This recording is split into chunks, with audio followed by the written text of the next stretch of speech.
and then it should start recording, and then you should have a pause button. Yeah, I see it. And just All right, it's recording. What's to load up?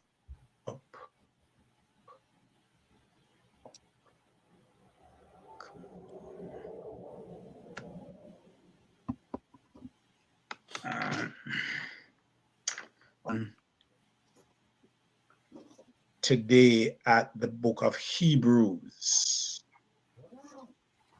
Yeah, we're going to be looking at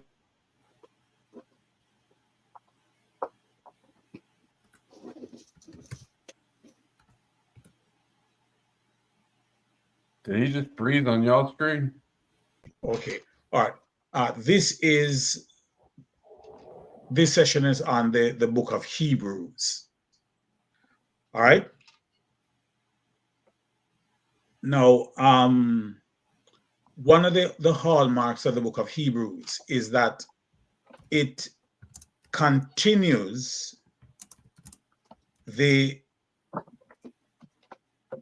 there's a continuity between Christianity. Study the book of Hebrews, we see a direct link between the Old Testament and the New Testament, and we see parallels between Christianity and Judaism. So Hebrews talks about and highlights that continuity, but what Hebrews emphasizes is the supremacy of the Christian faith. And it looks at the Christian faith as a fulfillment of what Judaism could not deliver on its promise. In other words, all that the Judaism could do was promise. It could anticipate, it could look forward to, but it was never the reality. So while Hebrews says, yes, there's a continuity between the Old and the New Testament, there are some things that the Old Testament could not deliver. It could only promise. Christianity now is the fulfillment of those promises. So one of the useful things that we could do is that if we want a rich study of the book of Hebrews, then it would be worth our while to look at the book of Leviticus as well, and to see the parallels between the book of Leviticus and the book of Hebrews. All right? So when we look at the book that is the epistle, Hebrews, it is basically a book about Christology. In other words, it is a book about Jesus Christ in all of the shape and forms and whatever. It's a Christological book. What the book of Hebrews does, it presents Jesus Christ as being totally divine, but at the same time being fully human. So you can't, what runs throughout the book of Hebrews is the supremacy of Jesus Christ. Okay? We see in the book a distinctive image of Jesus. In one sense, he is presented as the high priest after the order of Melchizedek. Right? Now, this image is also coupled with the fact that Jesus is the sacrificial lamb, the sacrificial animal, whose blood will bring ultimate, full, and final forgiveness. All right, and so this is how the book is presenting Jesus Christ. Not only is the fact that that Jesus is the sacrificial lamb, not only that he's another priest after the order of Melchizedek. All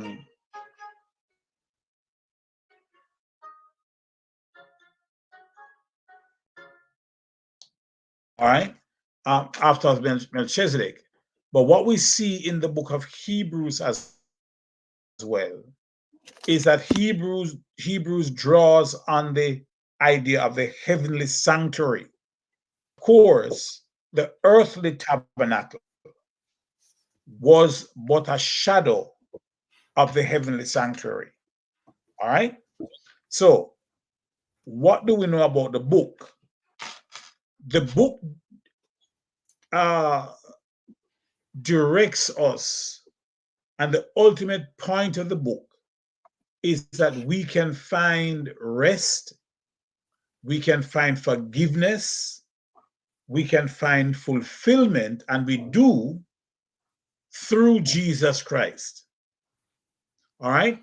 Now, what Hebrews tells us, especially in chapter 11 and verse 15, I think, where it talks about we are nothing but pilgrim. We're pilgrims, these all died in faith. I think it's Hebrews 11:15 or something like that. These all died in faith, not having received the promises. So the book of Hebrews paints the believer as a pilgrim, and coupled with that too, it is the idea of, for the believer, and that's what the book of Hebrews is emphasizing. So the book of Hebrews, while it's a very Christological book, while it's the book that continues the Old Testament into the New, but shows how superior of these promises, the book of Hebrews poses certain problems, not because it's a problem book, but because we have an incorrect approach to the book. So the book is a problem for Christian theology. We have problems with the book, and I'll explain why, and you'll see it for yourself as well. Why is this a problem? Because the book is used to teach a lot of non-biblical doctrines. So here is some of the non-biblical doctrines that people erroneously take from the book. The first one that perhaps is the most popular is the impossibility of repentance. So Hebrews 6 says it is impossible to renew them to repentance. See, you can't, once you have sinned and gone, you can't come back. It's impossible. All right. There is also the idea of the Sabbath doctrine, which comes from the book. So in terms of Hebrews chapter 4, it talks about there remains a rest for the people of God. So see, we will be celebrating this and observing the Sabbath in heaven. How we're going to do that without the sun, I don't know. But the idea is the Sabbath doctrine seeks to find refuge in the book of Hebrews. And perhaps the most popular one is that there is the impossibility of apostasy. So the Christian can never lose his salvation. So Hebrews chapter 6 tells us that we just can't lose our salvation. And so these are some of the unbiblical doctrines that come out of the book, not because the book teaches it, but because we have an incorrect interpretation of the book. All right. So let's look now at an overview of the book. Now, one commentator says that the epistle to the Hebrews is in many respects the riddle of the New Testament. All right. Now, he says, and the idea is that it is a mystery. It is a riddle. Poor Hebrews, because Hebrews is perhaps one of the clearest books there is. But here are some basic things that the book makes us wonder about. There are three simple, basic questions that confuse us, that give us trouble. All right? Regarding the book. Three questions. And these questions are: one, who wrote the book? Two, what is the original destination of the book? To whom was the letter sent? Next problem in the book: when was it written? All right. Now, those questions about the book suggest that it is, that's why they call it a riddle. The book is the author is uncertain for some people, or how should I put it now? The jury is, and people have taken positions. It is Paul, and they're adamant. Other persons have said it is not Paul, and they're adamant. Okay. Now, to whom was the book addressed? Who is the book sent to? All right. And all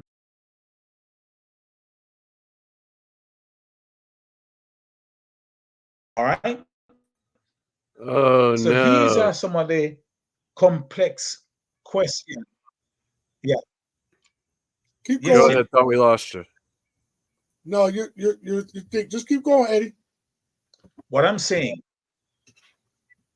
Okay. But here is, so who wrote the book? To whom was it written? Where's its destination? And when was it written? Those problems are always being brought up about the book.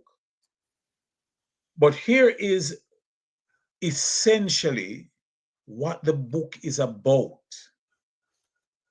The book is about exhortation.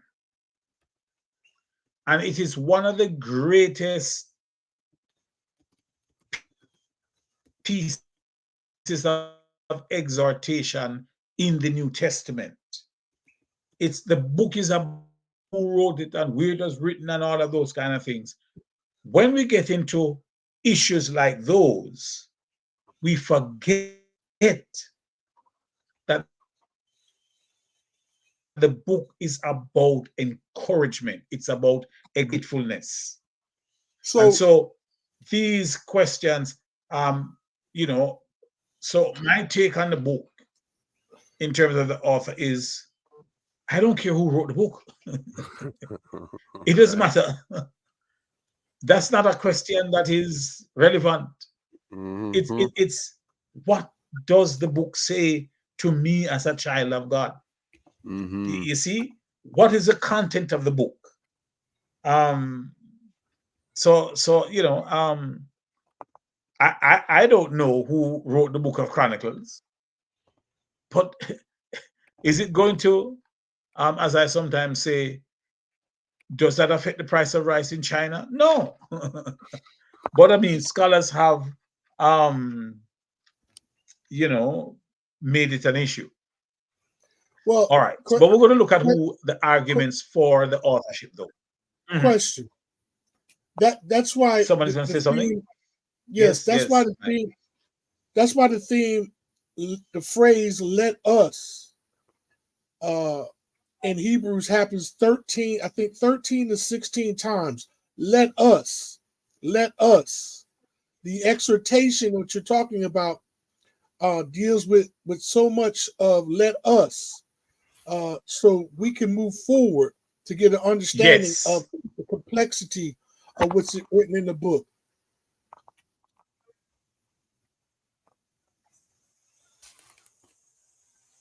Yes. In fact, I'm going to look at the number of times that phrase occurs in the book, the phrase "let us." It's 13. But we're going to look at that because you see, we're going to see some things that are repeated in the book.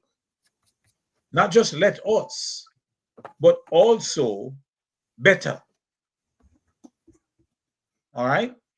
Now, so let's look at some of the distinctive features of the book. Hebrews is what we call an epistolary. Epistolary is a letter-like book. And it ends, but here's the trick now, or I don't read it, but here's the issue. It ends without the opening. There's no opening as you're writing a letter like the other epistles. Greetings to the church at Corinth, or to the saints. It doesn't have that. But the ending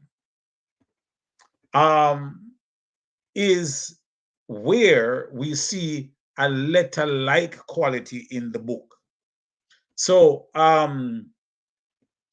without the opening, it is difficult to specify matters such as the genre, the type of writing, the audience, and the authorship, because it doesn't have an opening. Now, here's something else about the book. One of the unique features of the book. Hebrews is the only book that presents Jesus.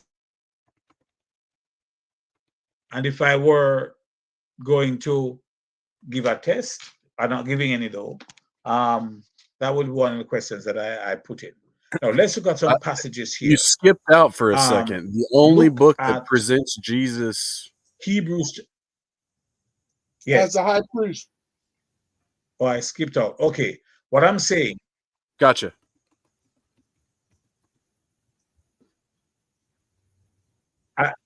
As a high priest. No other book does that. You got that now? Yep. All right. Let's look. Yeah. Let's look at Hebrews 2:17. One of you could get that. Hebrews 2:17. Then Hebrews chapter 4, verse 4 to 15. I got 2:17. Somebody else. I'll do 4 to 15. We have chapter 7. Okay, all right. Hold that for a while. And then Hebrews 4:14 to 15. Then there is Hebrews 7, 26 to 28. I'll do Hebrews 7. All right. So Chip, then you will do. Mike, you're doing Hebrews 7. Chip then will do Hebrews 4, 14 to 15. Psalm 2, 17. And I am going to do Hebrews 9, verse 11, and then verse 24 to 28. All right. Now, and the point here is that it is the only book that presents Jesus as our high priest. So let's hear the passages. All right, Hebrews 2:17. Therefore, he had to be made like his brethren in all things, so that he might become a merciful and faithful high priest in things pertaining to God, to make propitiation for the sins of the people. Yes, sir. All right, 4:14 through 15. Therefore, since we have a great high priest. Now, let's look at Hebrews 4. Yeah. I'll start again. All right. Therefore, since we have a great high priest who has passed through the heavens, Jesus, the Son of God, let us hold fast our confession. For we do not have a high priest who cannot sympathize with our weaknesses, but one who has been tempted in all things as we are, yet without sin. All right. Okay. Seeing we have such a great high priest, Hebrews 7:26-28. For such a high priest was fitting for us, who is holy, harmless, undefiled, separate from sinners, and has become higher than the heavens, who does not need daily, as those high priests, to offer up sacrifice first for his own sins and then for the people's. For this he did once for all, when he offered up himself. For the law appoints as high priests men who have weakness, but the word of the oath, which came after the law, appoints the Son who has been perfected forever. Man, that's a powerful scripture there. Let me tell you something. Boy, that priest right there, boy. that priest right there, boy. Woo, All right. Okay. Hebrews 9:11. Yeah, they are all powerful, especially the one in Hebrews 7. They're powerful. Look at Hebrews 9:11. But when Christ appeared as a high priest of the good things that have come, then ought the greater and more perfect tent, not made with hands, that is, not of this creation. Verse 24. Verse 24 says, for Christ has entered into the holy places made with hands, which are the copies as the high priest enters the holy place every year with blood not his own. For then he would he not have for then he would have had to suffer repeatedly since the foundation of the world. But as it is, he has appeared once for all at the end of the ages to put away sin, and by the sacrifice of himself. And just as it was appointed for man to die once, and after that comes judgment, offered once to bear the sins of many, will appear a second time, not to deal with sin, but to save those who are eagerly awaiting him.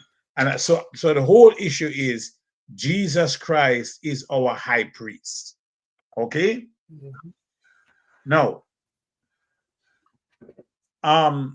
the Hebrews is not it's not named among one of the general epistles, but sometimes it is included as one of the general epistles. Why?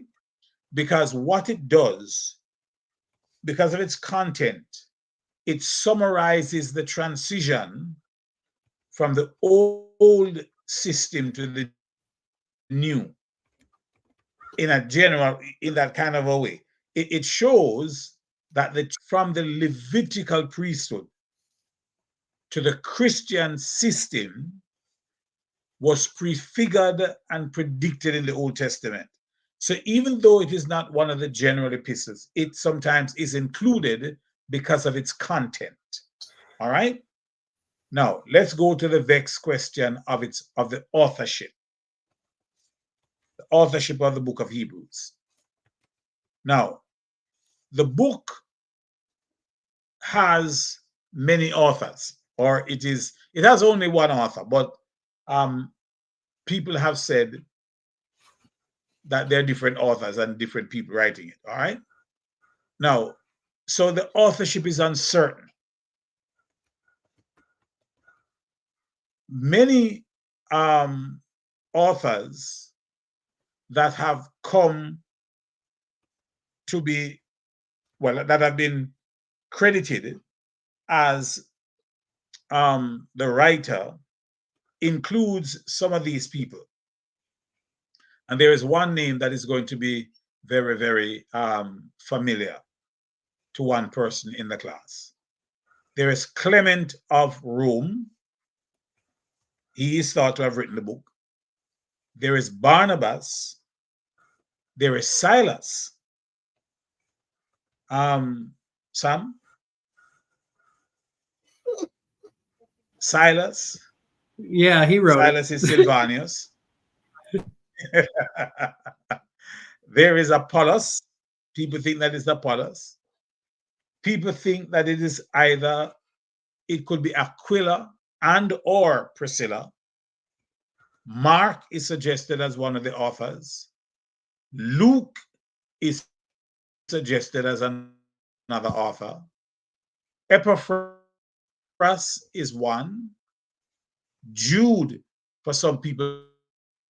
Mary, the mother of Jesus, could have written the book. And Stephen might have written the book. So there are so many persons who have been suggested as the author of the book. Now, we can dismiss some of them. For instance, look at Hebrews 11 and verse 32. Hebrews 11 and verse 32.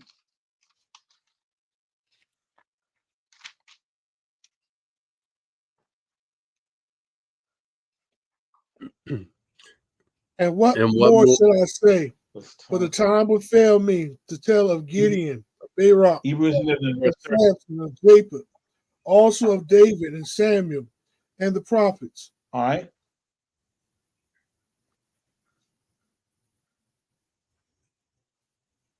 Yeah. And what more shall I say? That's it. For time would verse 30. fail me to tell of Gideon, Barak, Samson, Jephthah, and David, and Samuel. Now, the statement here, what more shall I say? In the original text, it is the masculine gender that is used. What more shall I, masculine gender, say? So automatically, Priscilla couldn't have written the book. That takes out Priscilla. That takes out Mary. All right? That takes out those people. So already they couldn't be the writers. It takes out Stephen too. It takes out Stephen. Because Stephen, he's already killed. Because Stephen was martyred. Yeah, he was the first. He didn't have time to write. Right? Yeah, time ran out on him, so he couldn't write the book of Hebrews. Okay. Now, here is something.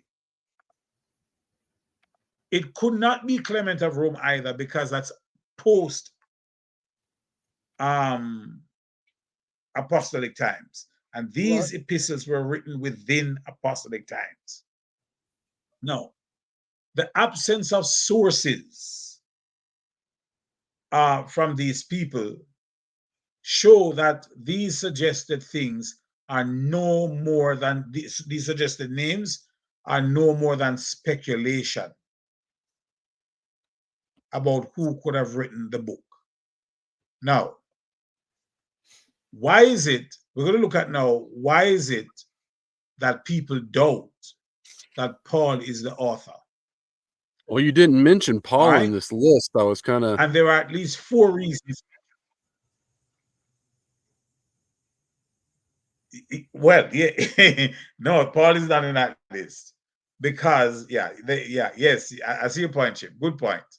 But some people think it's no, they're saying Paul would not appear in the first list because he didn't write it. He's one of those persons that could have written it. But here are some reasons why they say Paul did not write the book. First of all, the linguistic style of Hebrews is radically different from the other writings of Paul. The style is just completely different. Okay, they Paul say did use that many of scribes, the, right? No. yeah, he used persons to write the book, but he would have they would have penned it and he would have spoken it, right, right? right. But here is it's, it now. One of the it's reasons, the style. It's the style, and way Paul uses to alliterate or to illuminate what he's saying. Paul uses Christ Jesus. He uses it, and it appears in other letters, but he does not use this style. So there's yeah, but it, yeah.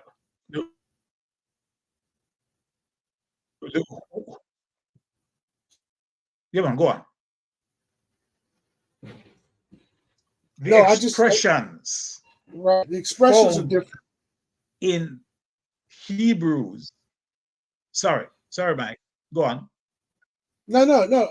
The expressions are found different in Hebrews than any other, and that's a strong evidence. Okay. Of put it this way, you're breaking out. No, I'm agreeing with you. Go ahead, brother.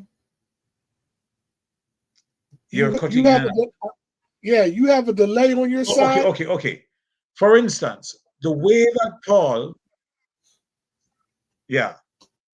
Now sometimes you cut out and cut it, but anyway, let me say what I'm saying here.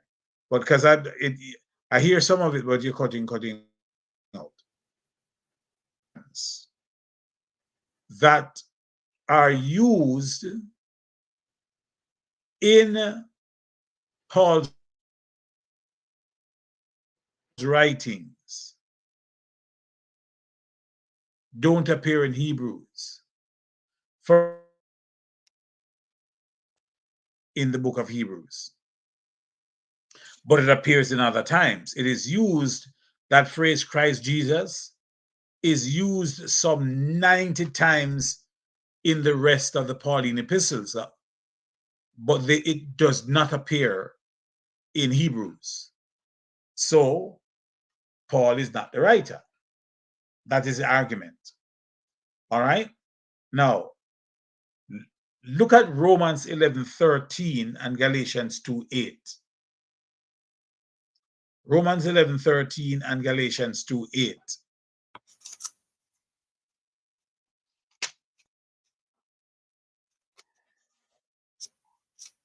I got Galatians. I got 11:13. Yeah, you want to read it for me? And then Galatians 2:8. But I am speaking to you who are Gentiles. Yeah, go on. Let's hear that. Inasmuch then as I am an apostle of Gentiles, I magnify my ministry.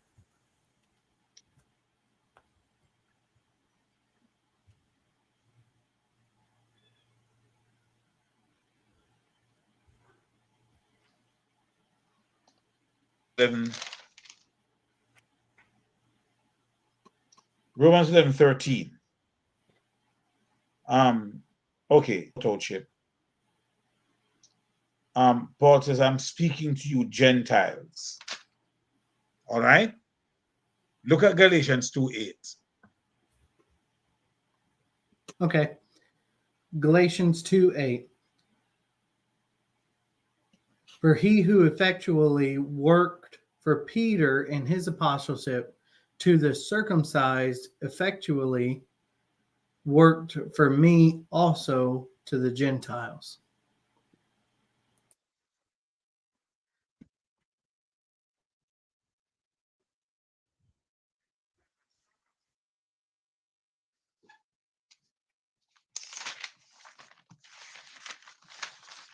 Have you finished reading?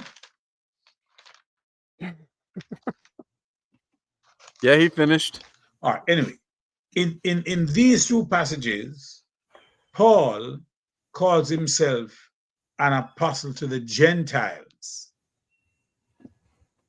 Yeah, right. Paul in these passages called himself the apostle to the Gentiles. But at the same time, he's writing to Jews. He is more attuned to Jews here. So it could not have been Paul who's writing the book. Because Paul was not an apostle to the Jews, he was an apostle to the Gentiles. And this is largely a Jewish book. All right? The third argument that is used to suggest that Paul did not write the book is based on 1 Corinthians 15:8 and Hebrews 2:3-4. All right, now let's go see if we can get 15:8. those verses. 1 15:8 Corinthians says 15:8 and Hebrews 2:3-4.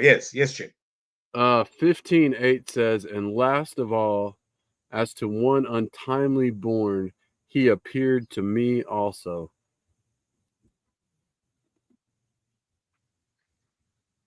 Yeah.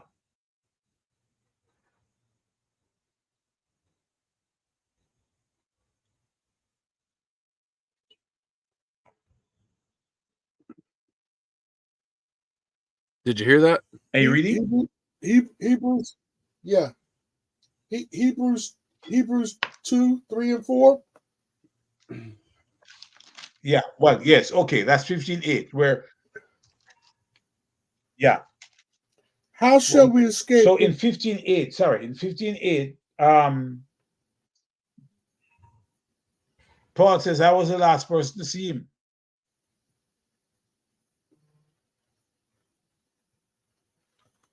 Mm-hmm.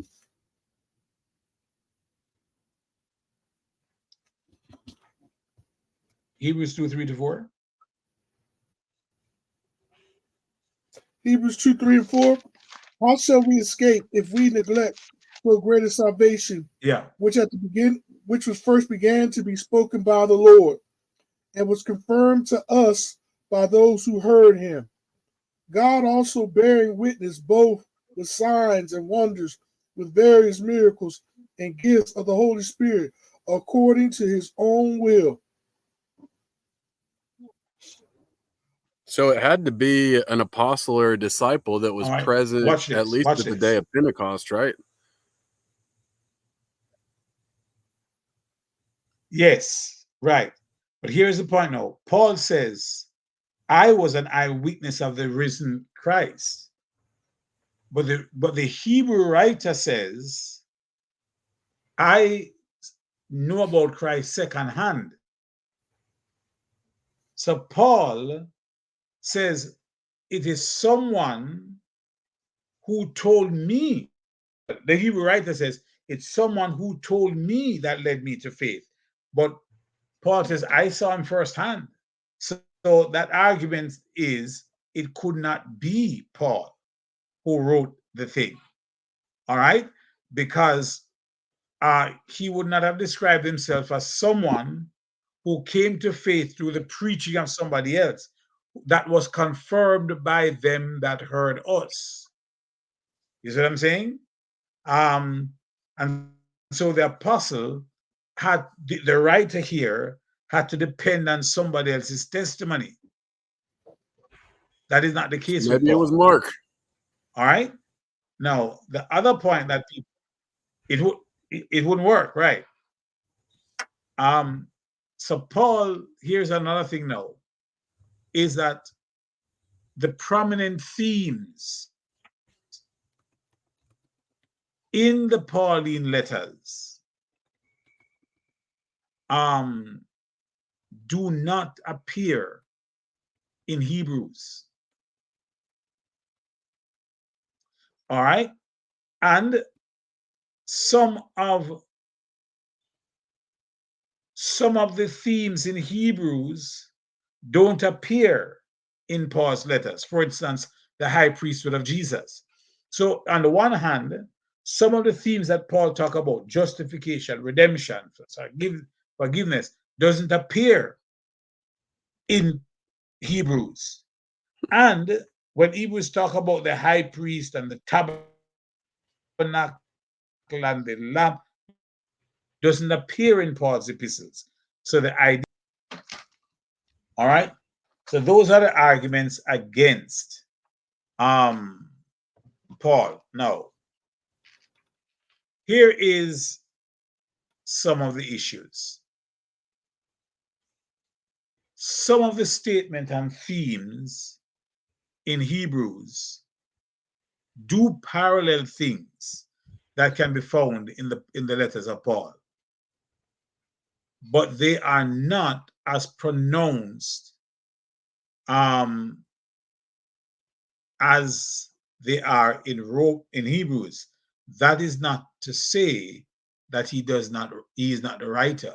And we know this because, for instance, depending on the purpose for which I am writing a text, there are some things that I'm going to emphasize in this text that I'm writing that I'm not emphasizing in another text that I wrote. You see what I'm saying? And you do the same thing. There are some things that and we see, well, Mike is doing synoptics, but we see that in the synoptic gospels, that there are some things, because of the historical context and the audience, some things are not emphasized, others, and some things are. It doesn't mean that those books were not written by the apostles. All right. Now, here are the arguments that says that Paul, in fact, is the author. All right. Now, the primary reason why it says that Paul must have written the letter is that Paul was familiar with his audience.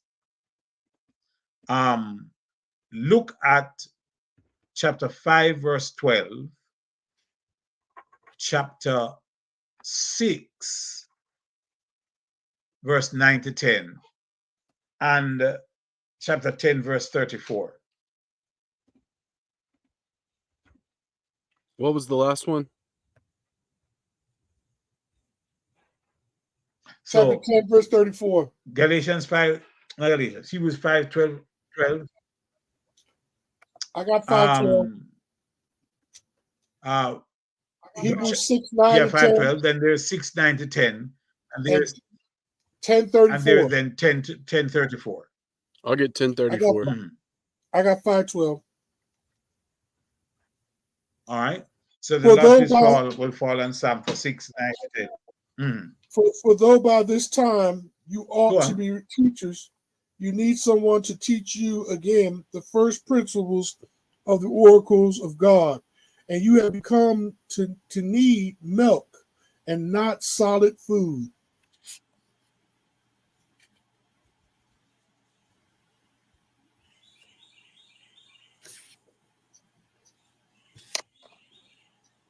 To 10.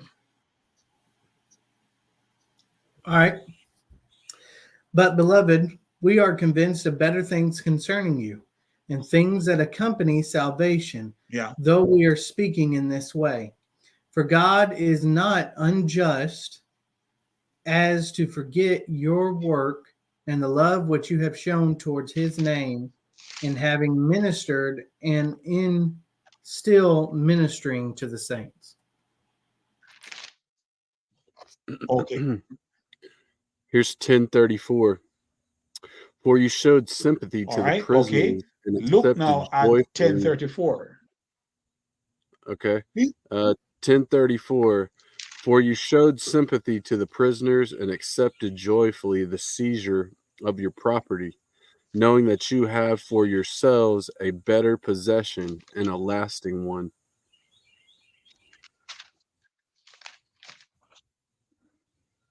All right. So the idea in these passages is that Paul was very, very familiar with his audience. All right. Now here's something else. Was well acquainted with Timothy. Look at chapter 13, verse 23. I was just looking chapter at 13 that. and verse 23. I was just looking at that. It says, you should know that your brother Timothy has been released, with whom I shall see you if he comes soon. So the writer of the Hebrew letter is very familiar with Timothy. And who else was more familiar with Timothy than Paul? Apollos. Was that? Apollos. Apollos. And Timothy, of course, was a. Say that again, Mike. Apollos. No, but Apollos would not have known. Apollos would not have known Timothy as much as Paul knew him, because Timothy is Paul's son in the gospel. Barnabas and Silas would have known him, right? Timothy is Paul's traveling companion. Yeah, I Yeah, know. yeah. But you see, Barnabas and Silas would have known him. But I would say Apollos would know him because he traveled and carried stuff to Corinth. Mark would also know him. Yeah, I mean, remember who carried letters to Corinth? Remember, that Paul was the person who yes, Barnabas and Silas would have known him, but not in the same way that Paul would have known him. I understand. But that's one of the arguments that's used anyway. Yeah, I understand the argument. I mean, no, that's not my argument. That's the argument that people use to say Paul wrote the book. Yeah, I mean, when you start narrowing it down, there's only a few really who had the biblical knowledge of the Old Testament like Apollos did. Apollos was mighty in the scriptures.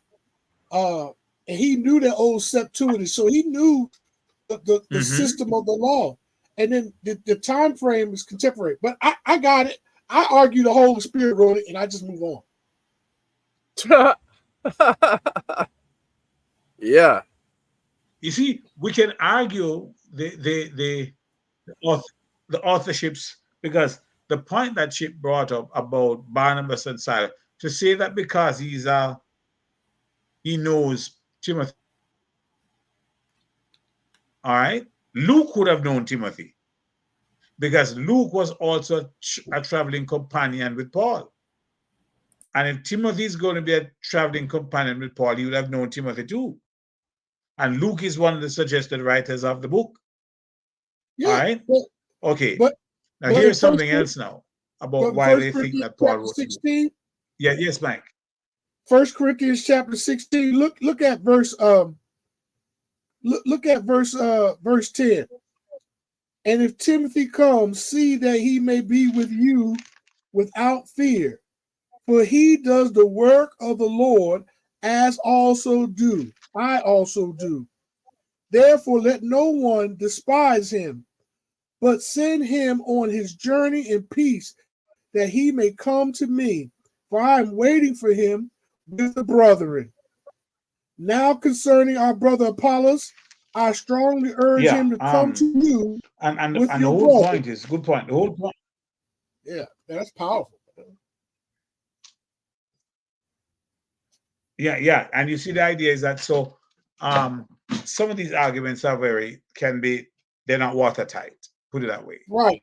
Here's another thing now.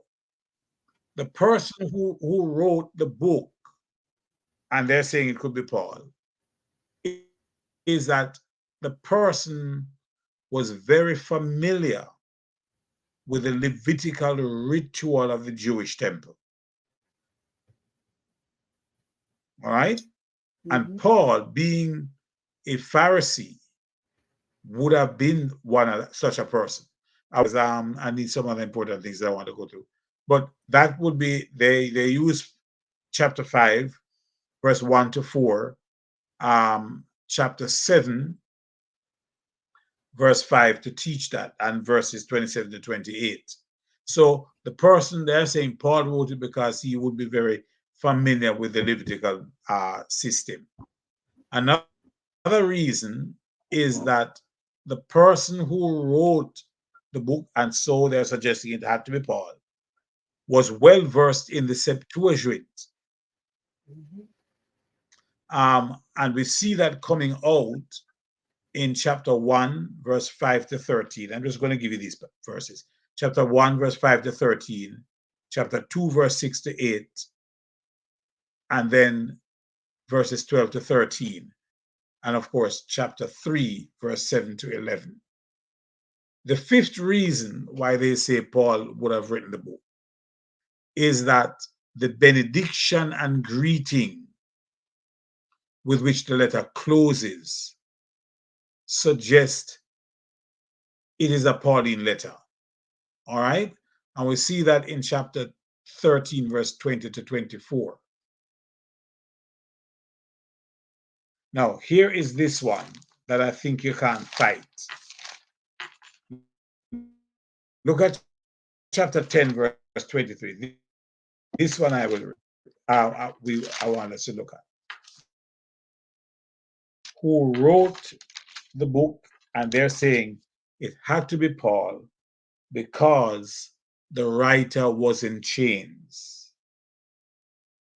The writer was in bonds. In chapter 10 and verse 23. All right.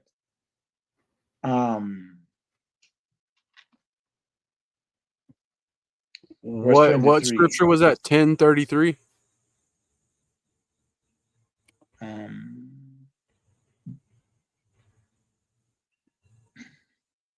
Is it 10:23 that I want?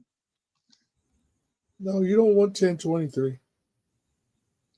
Just a minute.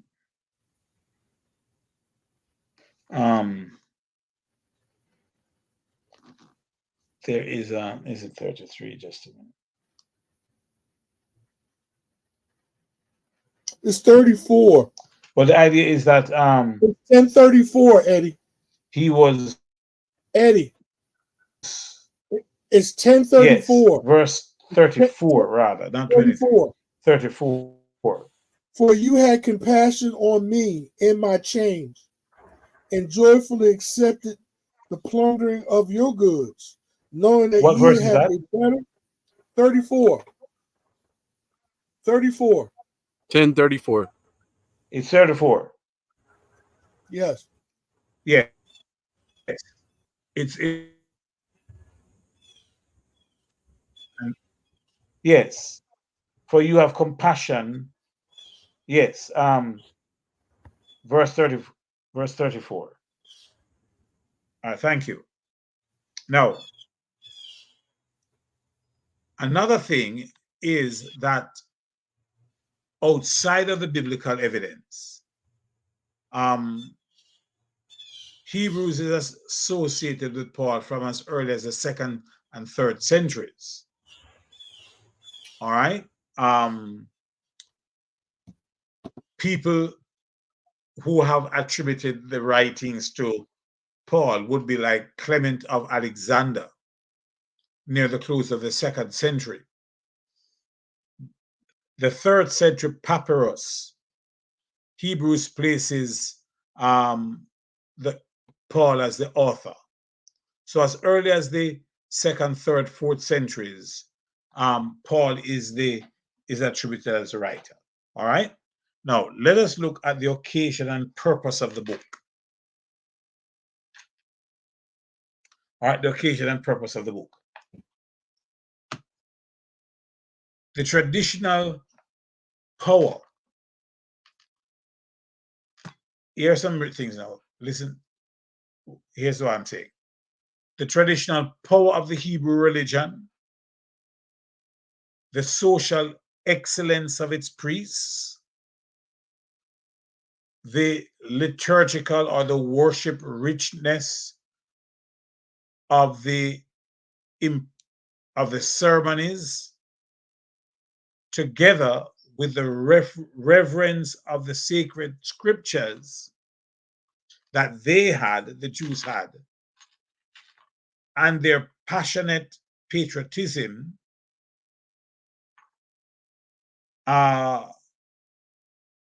were very persuasive over the Jewish community to hold on to their faith. That is the Jews. Now, watch what I'm saying. The Jews had a lot of things going for them. Their powerful religion, the priesthood that they had, the excellence of the priesthood, their rituals of worship, the reverence of scriptures that they held, their patriotism. We have Abraham as our father, that kind of thing. All of these impacted on a Jew to say, my religion is the best that there is. It's from God, and no other religion can actually come close to it. Now, the Christians who were coming out of Judaism, they were also struggling too, apart from how they saw themselves as Jews. They were also struggling with trials and tribulations and persecution. Now, what is the impact that this would have on them? Here is a new religion that they're being persecuted over. And they're coming out of a religion that they have held for years because of the value that they see in it. A lot of them, when they had this temptation, what they did, there was the inclination, and in fact, some of them actually went back to Judaism. Because, in other words, I don't have to deal with this. Some of them, all right? Many of the Jewish believers, Jewish Christians, meaning Christians who were Jews by nationality, they were beginning to lose interest in Christianity and wanted to return to Judaism because of the persecution they were going through and because they were losing their possession, their physical earthly possession. These Jews, these Jewish Christians, had a close connection with the temple. And if you understand, which I know you do, how the Jews saw himself and the temple, that was a cherished idea, the temple. Okay? Now, with all of its splendor and its rituals, they severed, some of them, their relationship with Christianity and were going back to Judaism. All right? Now, the Hebrew letter was sent to brethren like those, and it's set to emphasize two things. One, the supremacy and superiority of him. That Christianity was superior to Judaism. And also that everything that Jesus offered was much better than what Judaism offered. So not only is Christianity superior, a new covenant, a new mediator, a new and living way, all of that, but Jesus Christ, in his person and in his teaching, offered everything that was better, offered better than everything under the Jewish religion, whether it was angel, whether it was Moses, whether it was the way the law was given, whether it was covenant, whether it was reward, everything Jesus offered was better, and therefore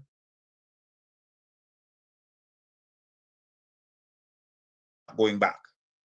So the message to Jews is, we're not going back to Judaism. You can't go back to, because Christianity is superior, and everything about the Jewish faith, Jesus offers something.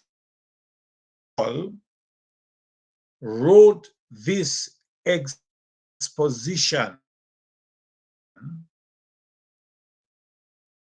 of the Old Testament. The Hebrew writer wrote this exposition of the Old Testament scriptures to prove the superiority of the New Testament over the Old, how greater Christianity was, and his main purpose from the Old Testament itself was to show that the Mosaical dispensation was from the very beginning preparatory, temporary, and was looking for something better that would supersede it. I'm going to go over that again because this is important. What the writer of Hebrews is doing is using the very Old Testament with all of its institutions, all of its important individuals, all of its important agencies to show, one, Christianity is far superior.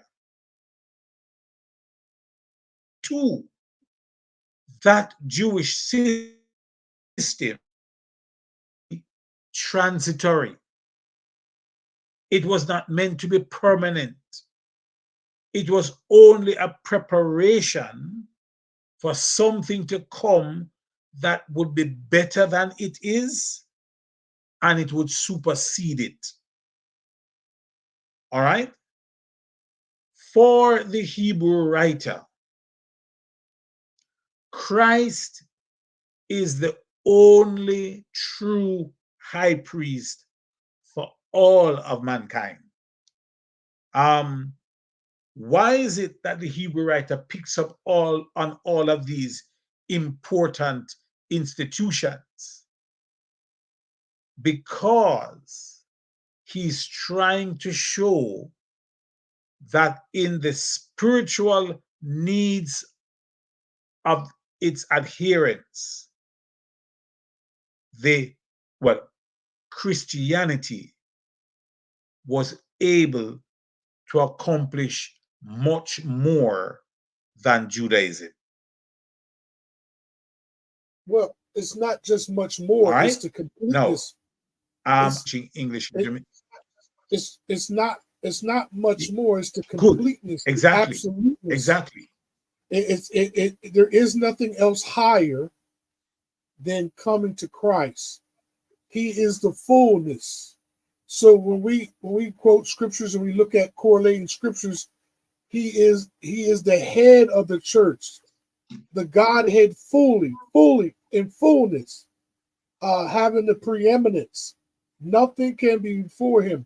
That's why the resume in Colossians with the Gnostics not even understanding that Jesus was before time and present time. He is all of us. He's for everything. And so the Hebrew letter draws out this, and he bears the fact.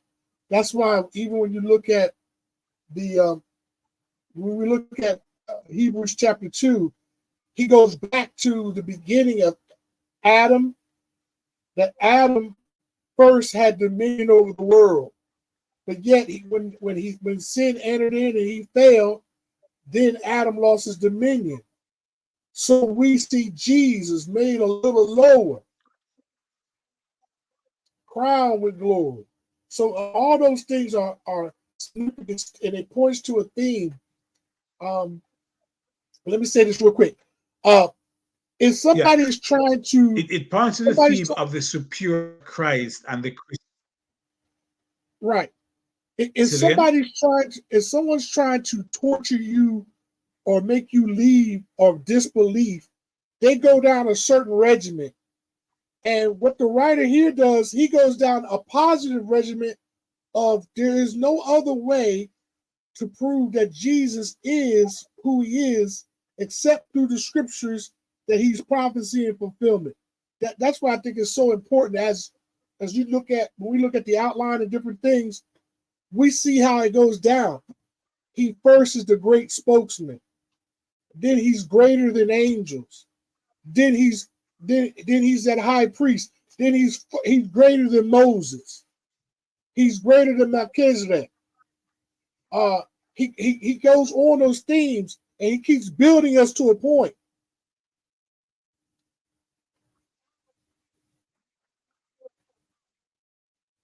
Can you hear me? Yeah. In fact, here is something. Yes, I can hear you. And I'm going to take up the point that you're making, because I said earlier, right on the point you're making about him listing all of the important institutions and individuals and agencies, whatever. The word, one of the key words in Hebrews is the word better. Better. Everything is better, yes, because of its completeness and because of what it accomplishes. So here is something now.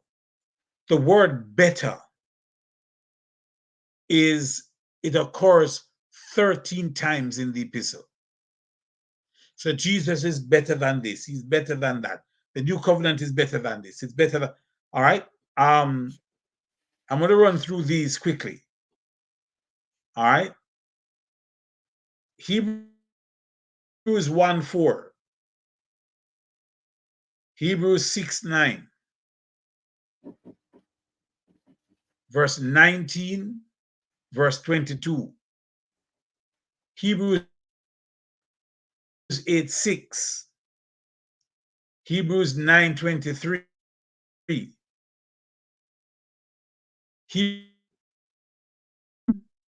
Verse 35, verse 40, and chapter 12 and verse 24 is better. Mikey talking about the completeness of and the fullness. The word eternal occurs 6 times in the letter. It occurs in Hebrews 5:9, chapter 9, verse 12, 14 to 15, and chapter 13, verse 20. And what it shows is that they of Jesus Christ is not some. So, for instance, Jesus is not like some of those priests who could not continue because of death. Watch this. He was 7. He couldn't continue because of death. But you see, he ever lives to make intercession for us. And here's the point now.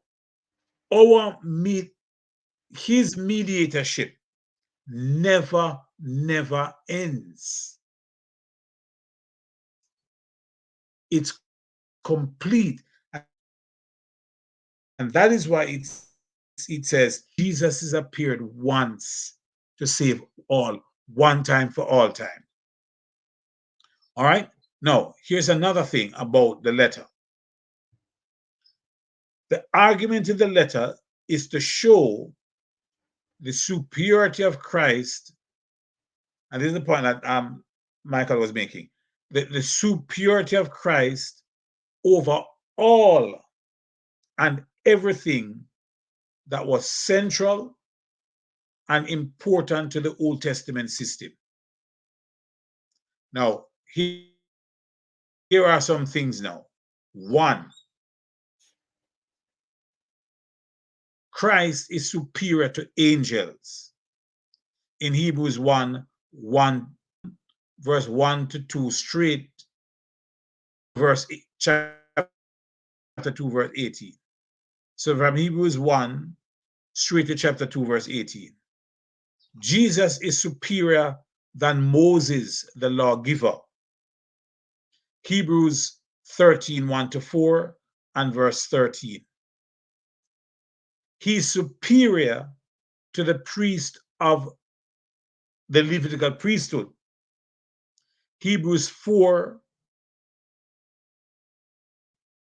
verse 14 through to chapter 7, verse 10 is superior to the old in chapter 7, verse 11 through to chapter 8, verse 13.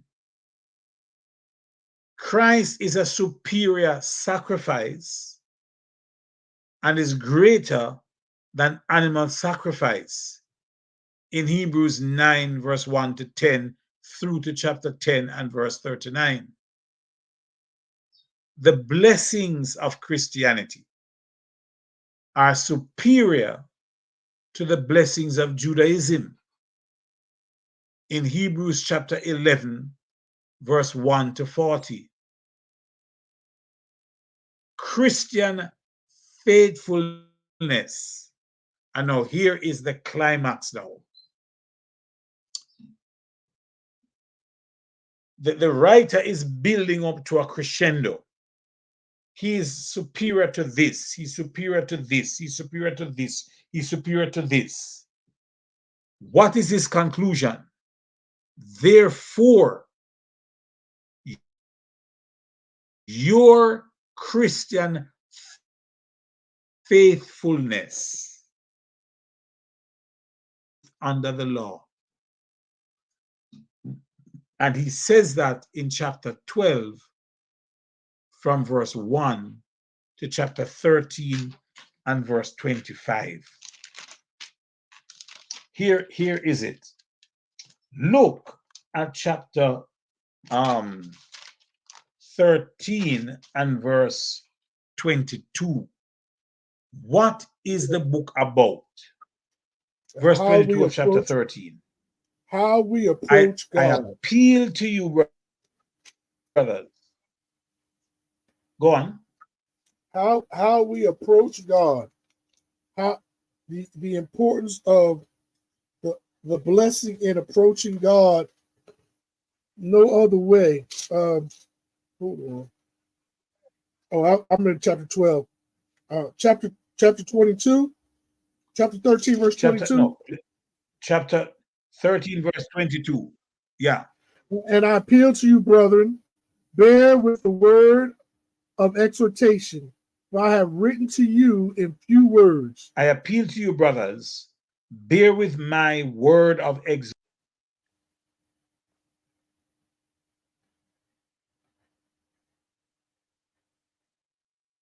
All right. I appeal to you, brothers, bear with my word of exhortation, for I have written to you briefly.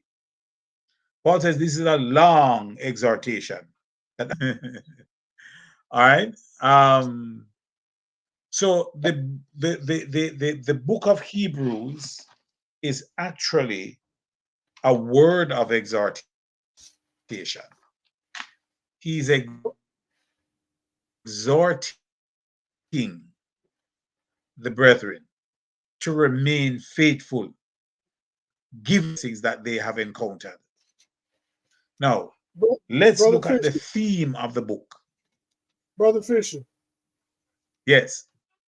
Can I add one? Yes, I'm hearing you. Can I add one? Because I think you forgot one. Can I have what? Add one more superiority Which one? from chapter 1, verses 1 to 4. The superiority of the great spokesman. Yeah, say it. Which one? The superiority of the great spokesman. Yeah. There's no other prophet greater than Go Jesus. on, go on. So when he says God, who has sundry times at various times spoke to you in time past by the fathers, Which by one are you the thinking of? prophet,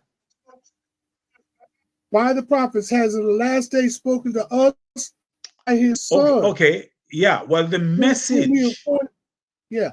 Um. So what I'm saying is, go on. so what I'm saying is, for the Jews, they were looking for another prophet, and this prophet, that Jesus being the last spokesman, there's nobody else to look for. You know, some Jews believe that Jesus wasn't the last prophet. They believe in Muhammad. He was the last prophet. Well, God's word clearly says this is the last prophet that you need to hear. So you're not looking for anybody else. Yeah. Well, while that is true, Hebrews doesn't really say that the prophets of the Old Testament, Jesus Christ, although he is, Jesus Christ is superior to the prophets of the Old Testament. What Hebrews says is that the way himself is far superior under Christianity than it was under the Old Testament. For instance, in chapter 2, it says that God spoke in time past to the fathers by the prophets.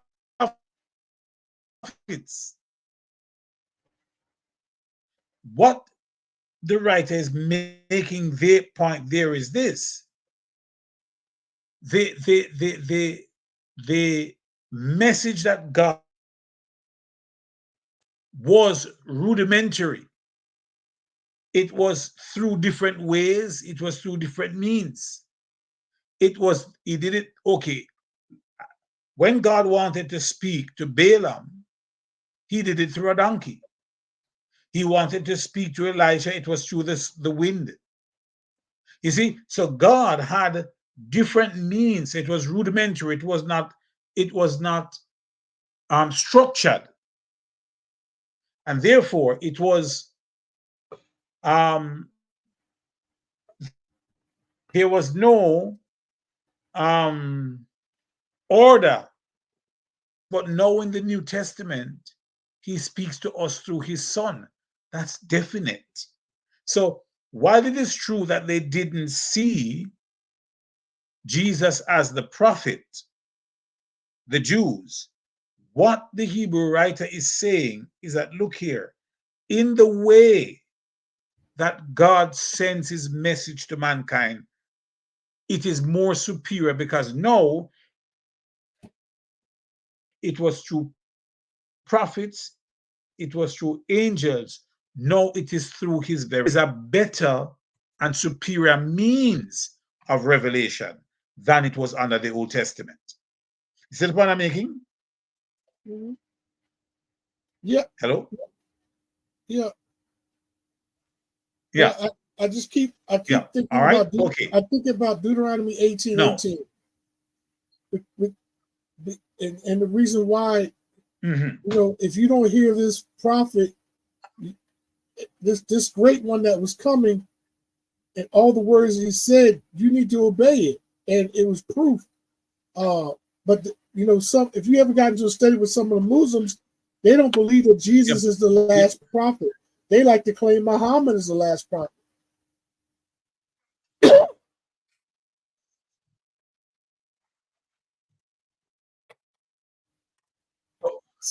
But the only thing, though, Mike, is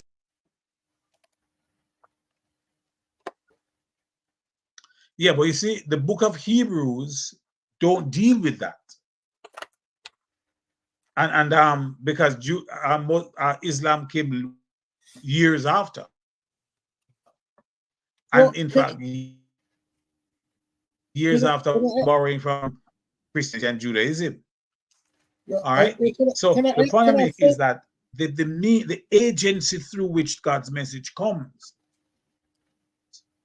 okay, can I is ask you? final because I'm Can I to the ask you theme like now this way? Does the book of Hebrews prove of the book. Yeah. Does the book of Hebrews prove that Jesus holds all three offices as prophet, priest, and king? If I was to say to you, the book of Hebrews is a book that can prove that Jesus is prophet, priest, and king, is that a correct statement? Does the book of Hebrews prove that Jesus what? Is prophet, priest, and king.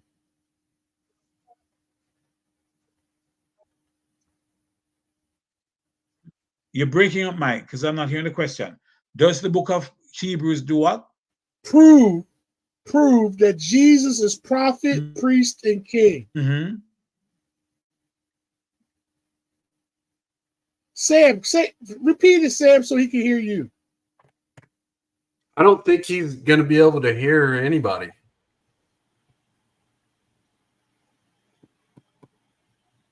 I'm hearing you, Chip. Here's the point. I think the question that is being asked is this. Does the book of Hebrews prove that Jesus is the prophet? Prophet, priest, and king. Is that it? Prophet, priest, and king. Okay. Does the book of what the book of Hebrews does? I'm not so sure that it sets out to prove that Jesus is prophet, priest, and king. The emphasis in the book of Hebrews is this: Jesus Christ is because I don't think the book of Hebrews, in my reading of it anyway, I might be wrong, but it doesn't set out to prove whether or not Jesus Christ is the Messiah. It doesn't. What it sets out to show is that Jesus Christ is superior to the Old Testament in everything. So what Hebrews is doing is not so much to prove whether Jesus is prophet, priest, and king, as it is to show the comparison between the Old Testament and the New Testament, suggesting that because Christians, you have a better high priest. One, you have the final revelation from God, called him prophet, and he is able to save you from the uttermost, right? Reigning, because in chapter 12, verse 28, it says, we have an immovable kingdom that cannot be shaken. So it doesn't say, see there, that's prophet, priest, and king. But what he's showing is that in every respect, Jesus Christ is superior to the Old Testament. Right. And that's the idea. All right. All right. Since he's having a problem hearing me. Now let's look at the theme. Yeah, man, no problem. Okay, so look at Hebrews chapter 2. Hebrews chapter 2, verse 1 to 3. Sam, read it. Now let us look at the theme.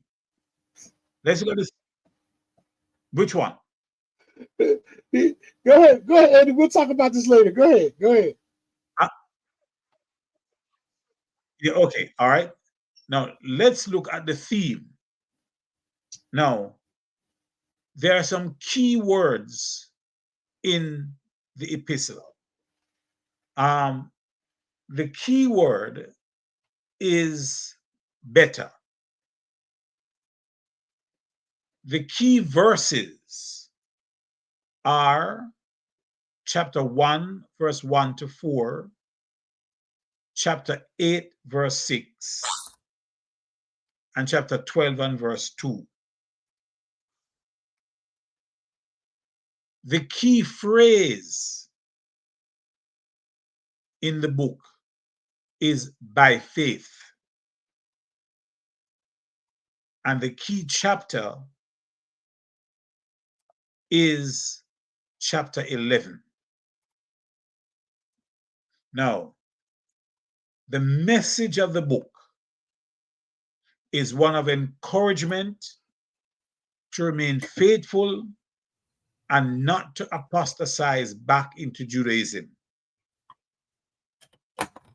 And the writer does this by emphasizing, underscoring the superiority of Christ over Judaism. Now, what the book does is to show the glory and work of Christ. All right? And that the glory and the work of Christ is the cure for faint-heartedness. Now, what are some of the doctrinal truths that we have in the book of Hebrews? Number one, we have the finality of the word of Christ. That Jesus' words are final. Why? Because it constitutes the last will and God's last will and testament to man. And that is in Hebrews chapter 1, verse 1 to 2. A second important theme in the book is the great salvation that God offers. Chapter 1, verse 1 to 2. All right? And you can go to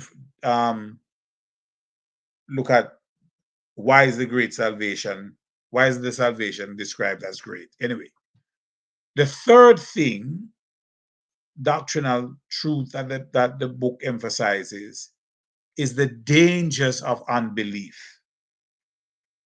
And that is in chapter 3, verse 12 to 13.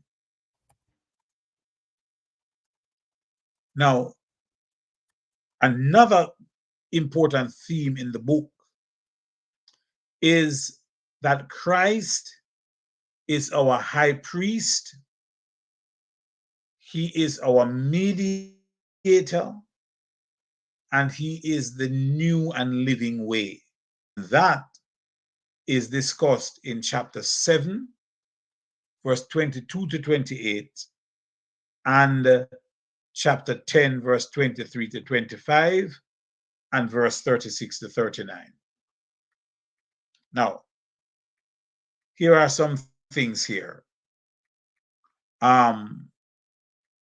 There are 7 warnings in Hebrews. The first one, do not neglect our great salvation. Chapter 2, verse 1 to 4. The second warning, do not harden our hearts by unbelief. In chapter 3, verse 7 to 19. The third warning, failing to enter into the eternal rest because of disobedience.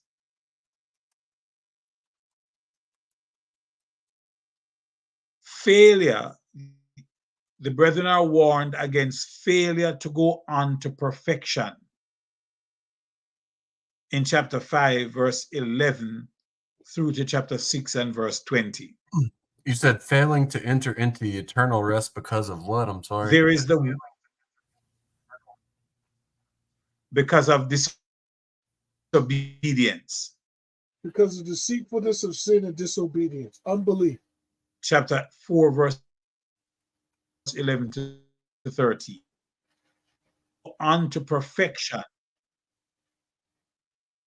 in chapter 5, verse 11 through to chapter 6 and verse 20.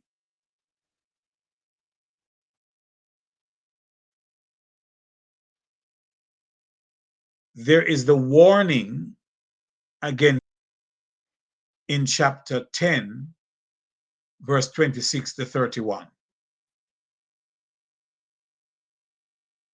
There is the warning against apostasy.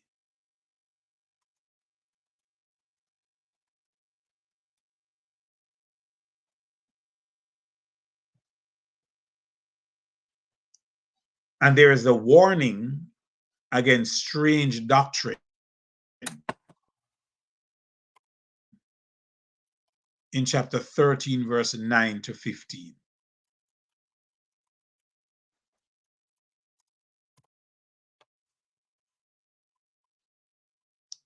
Now, the book says that we have several things where it says there's a phrase, we have. All right. What are some of the things that we have? And here's a sermon. This is sermon material, gentlemen. We have a great high priest in chapter 4, verse 14 to 16. We have hope as an anchor of the soul in chapter 6 and verse 8.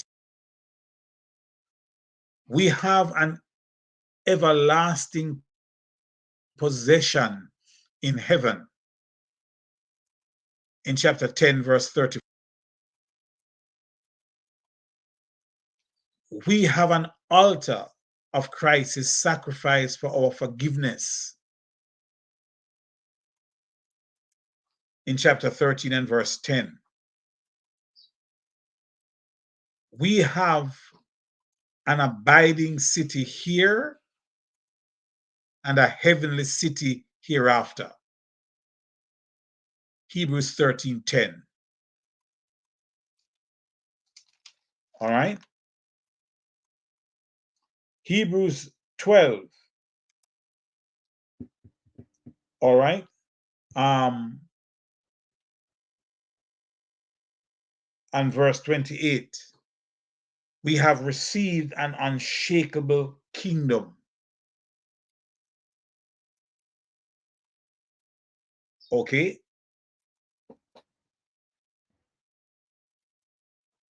Now,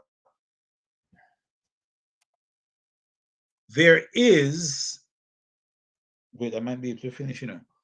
Let me see something. Oh. Okay, I might be able to finish, gentlemen, because there are a lot of passages I didn't read. All right, now here is something. There are several let us in the text. First of all, let us fear. Hebrews 4:1. Let us labor. Chapter 4, verse 11. Let us come boldly to the throne of grace. Chapter 4, verse 16.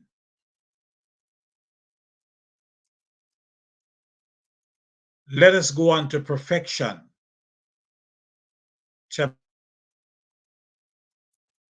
Let us draw near.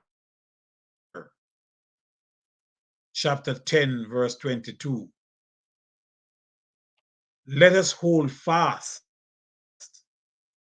Chapter 10, verse 23. Hey, is all this in the PowerPoint? Let us. It might not. It might be in the PowerPoint. It might not be. No, the let us is not in the PowerPoint. It might be. Let us. Is It's not just in the you're breaking up a lot, and All for right. me to get these So, notes, I'm let gonna us have to hold refer to fast. something else.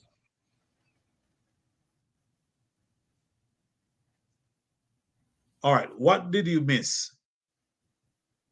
Just keep going, man. It's all good. It's all good. Don't worry about it.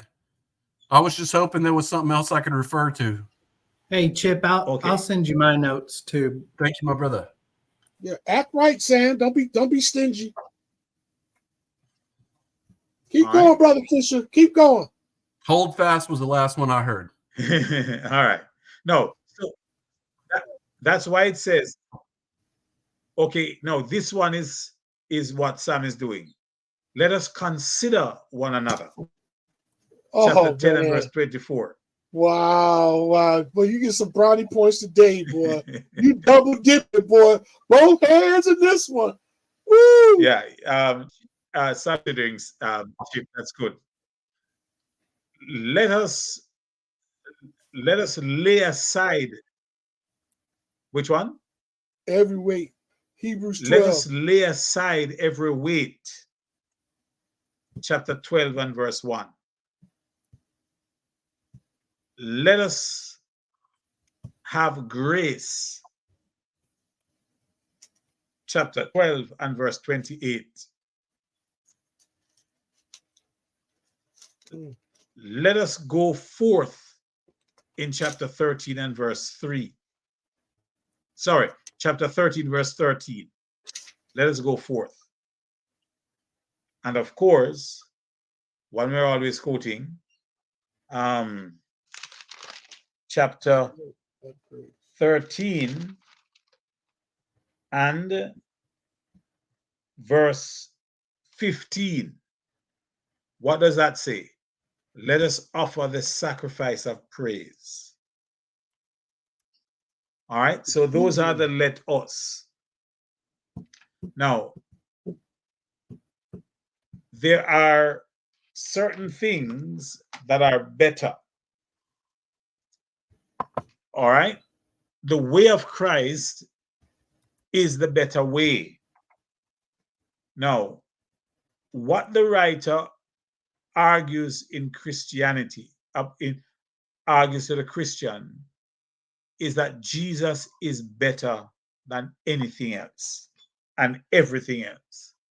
I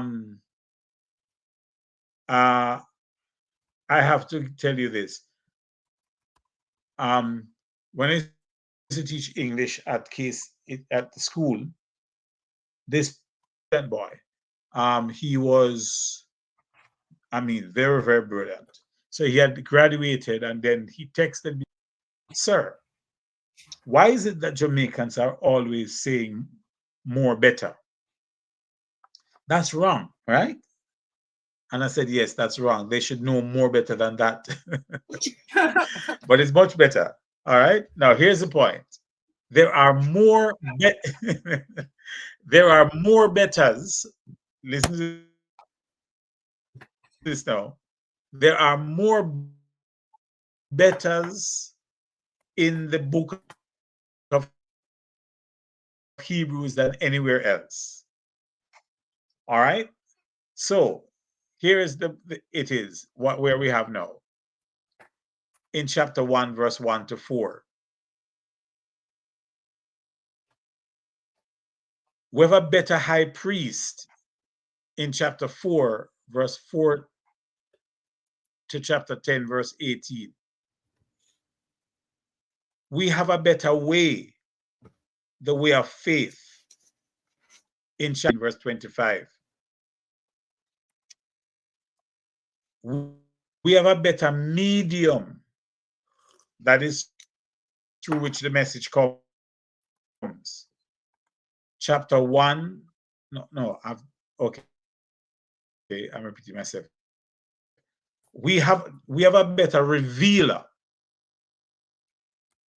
in chapter 1, verse 1 to chapter 2, verse 18. Jesus Christ better than the prophet. He's better than angels, mediator. All of this is in chapter 1 to 3. He's better than Moses. He provides a better rest in chapter 4, verse 1 to chapter 13. Chapter 4, verse 1 to verse 13. He is better than Joshua. He is better than the high priest. Chapter 4, verse 14 to chapter 10, verse 18. He has a better order than the high priest. Chapter 4, 14 through to chapter 7, verse 10. He provides a better covenant. Chapter 7, verse 11 to chapter 8, verse 13. We have a better tabernacle in Hebrews chapter 9 through to verse 12. Hebrews 9, 1 to 12. 9, verse 13 to chapter 10 and verse 18. Okay, now we have a better exhortation to faithfulness than under the Old Testament. Chapter 10, verse 19 through to verse 39.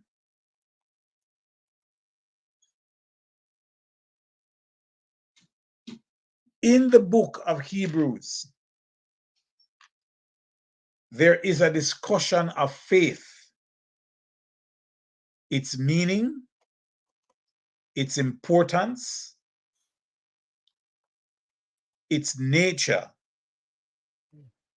and that's provided by numerous examples in chapter 11. All right?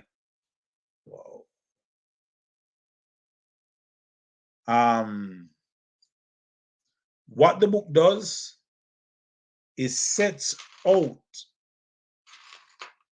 the ideas of faith, endurance, peace, love, obedience, steadfastness,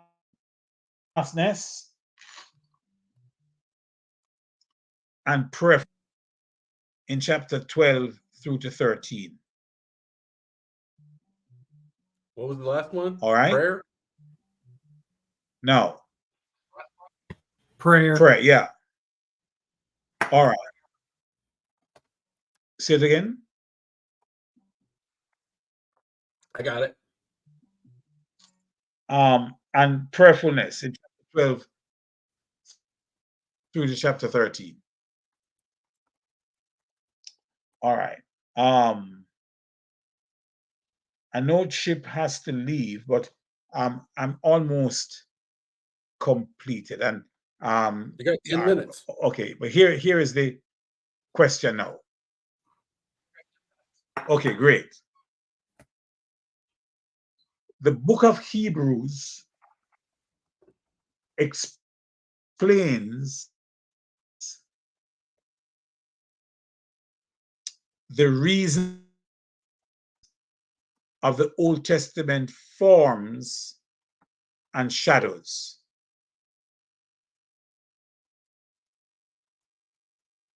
It sets out the magnificence of the Christian system. And I'm going to give away myself here. It is written by a Hebrew of the Hebrews whose prayer to God is that Israel might be saved. You trying to say Paul wrote it? But the work, Hebrews, is important.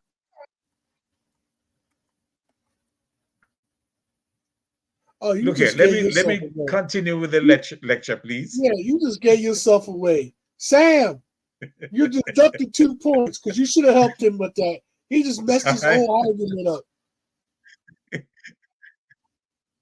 Okay. All right.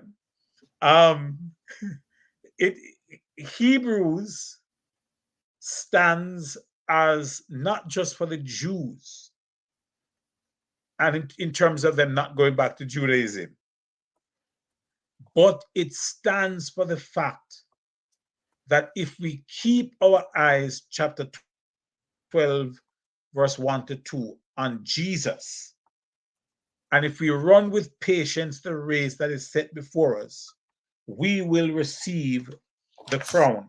Look at this verse.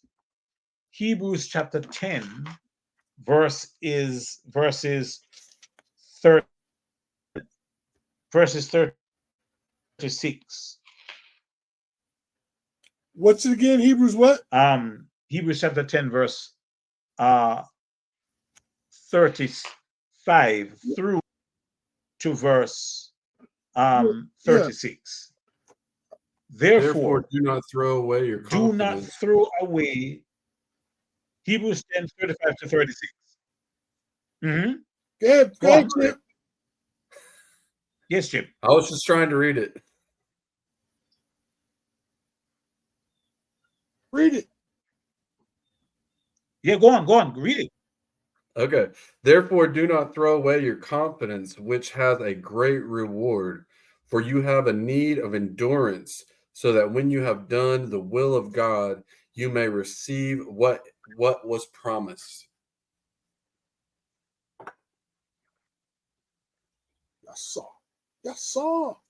Okay. To the Christian, to you and me, Paul, the writer says, you have need of patience. Don't throw away your confidence. You have need of patience. And here is the reason. After you have done the will of God, here is the surety of the promise. You will receive what is promised. So here is the sermon title. No will done, no promise. It is only after you have done the will of God that you're going to get the promise. No will done, no promise given.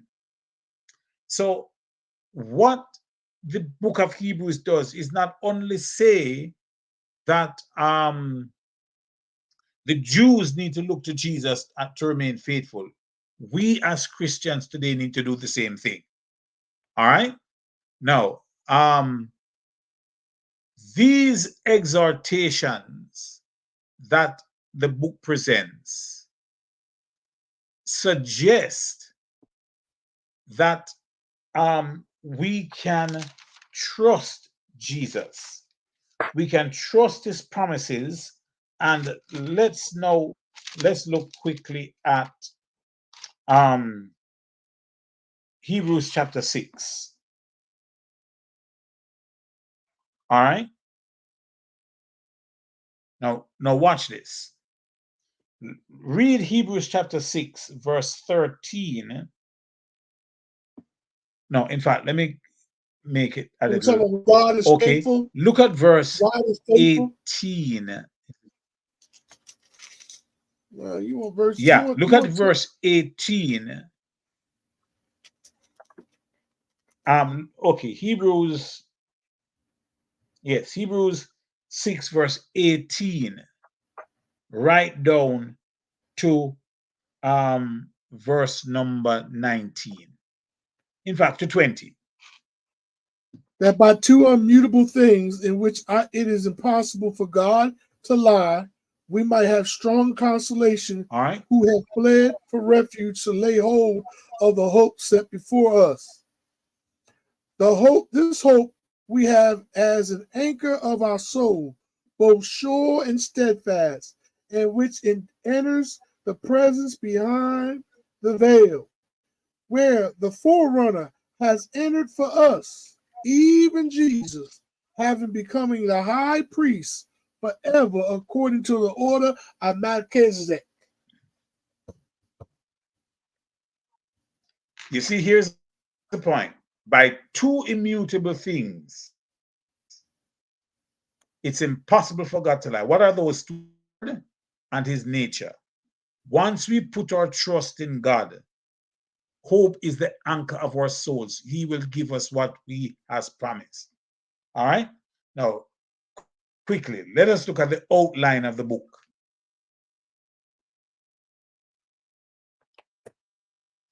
In chapter 1 through to chapter 2 and verse 18, Christ is superior to the angels.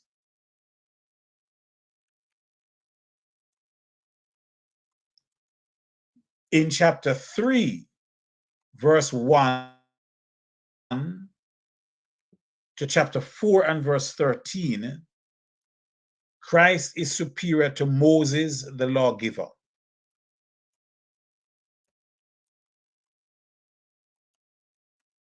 In chapter 4 through to chapter 7 and verse 10, Christ is superior to the priests, to the Levitical priesthood. In chapter 6 through to 8 and verse 13, the new covenant is superior to the old covenant.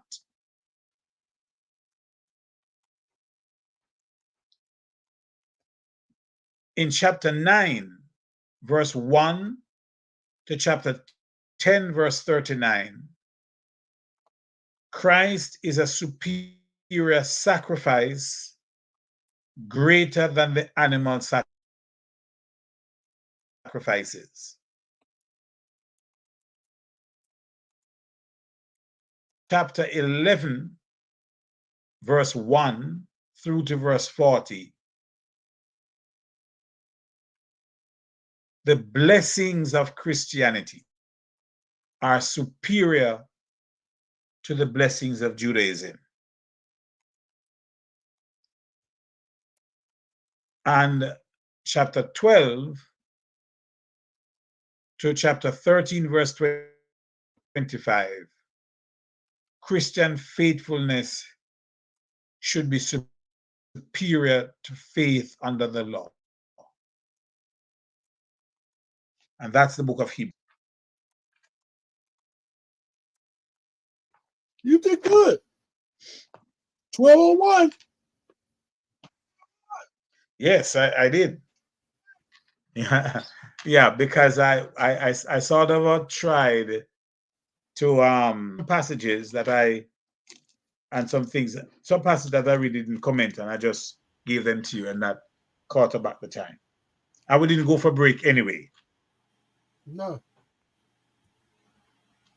All right. Thank Yeah, you very much. probably what you- And sorry for all of the difficulty.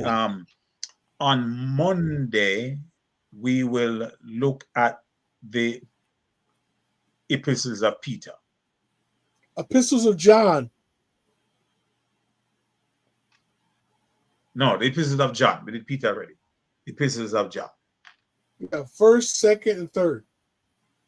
All right. Sounds good. You guys have We a great will do day. first, second, and third John on Monday. All right, Chip. Oh, Oh, yeah, Good to yes, see yeah, you. man. You too, Thank brother. you. Thank you, Chip. Sam, when you close out and you stop the recording, you need to make sure that it loads up as the host, as you being the host, that the recording is complete. It's a little dot on the right hand side. You'll Oh, okay. see if it's So not don't do- complete.